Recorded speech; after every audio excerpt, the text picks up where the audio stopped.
മലപ്പുറം തിരൂരങ്ങാടിയിലെ വ്യാജ RC നിർമ്മാണത്തിൽ police കേസെടുത്തു. RC ബുക്കിലെ ഉടമകൾക്കെതിരെയാണ് പോലീസ് കേസെടുത്തിരിക്കുന്നത്. ജൂൺ 24-നാണ് Tirurangadi joint RTO CP Zakariya പോലീസിൽ പരാതി നൽകിയത്. വിവരങ്ങളുമായി സോണൽ കൃഷ്ണ ചേരുകയാണ്. സോണൽ, ഉടമകൾക്കെതിരെയാണ് ഇപ്പോൾ പോലീസ് കേസെടുത്തിരിക്കുന്നത്. അന്വേഷണം ഇത്തരത്തിലാണ് മുന്നോട്ട് പോകുന്നത്.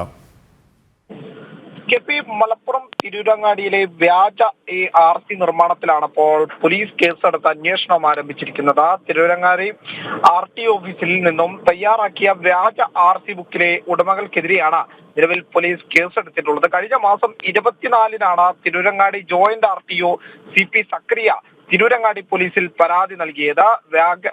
നിലവിൽ വ്യാജരേഖ ചമയ്ക്കൽ, വിശ്വാസവഞ്ചന, ആൾമാറാട്ടം, വഞ്ചന, സംഘർഷം ചേർന്ന് കുറ്റകൃത്യം ചെയ്യൽ എന്നീ വകുപ്പുകൾ ചുമത്തിയാണ് ഇത്തരത്തിൽ കേസ് എടുത്തിട്ടുള്ളത് എന്നുള്ളതാണ് നിലവിൽ നമുക്ക് ലഭിക്കുന്ന വിവരം. എന്തായാലും ഈ വാഹന ഉടമയ്ക്ക് കൃത്യമായിട്ട് ഇതിൽ മറുപടി പറയേണ്ടി വരും. കാരണം ഇതിനു മുമ്പും ഇത്തരം തട്ടിപ്പ് നടന്ന സമയത്ത് കൃത്യമായിട്ടുള്ള നടപടി സ്വീകരിക്കണമെന്ന് ഇതിനു മുമ്പും നിർദ്ദേശമുണ്ടായിരുന്നു. അതിനുശേഷവും ഇത്തരം ഓഫീസുകൾ കേന്ദ്രീകരിച്ച തട്ടിപ്പ് നടക്കുന്നു എന്നുള്ളതാണ് ഏറ്റവും പ്രധാനപ്പെട്ട കാര്യം. വ്യാജ RC നിർമ്മിക്കാൻ മോട്ടോർ വാഹന വകുപ്പ് ഉദ്യോഗസ്ഥൻ ഒത്താശ ചെയ്തു എന്നുള്ളൊരു കാര്യം കൂടി ഇതിൽ പ്രധാനമായി പറയേണ്ടതുണ്ട്. എന്തായാലും പോലീസ് അന്വേഷണം ആരംഭിച്ചിട്ടുണ്ട്.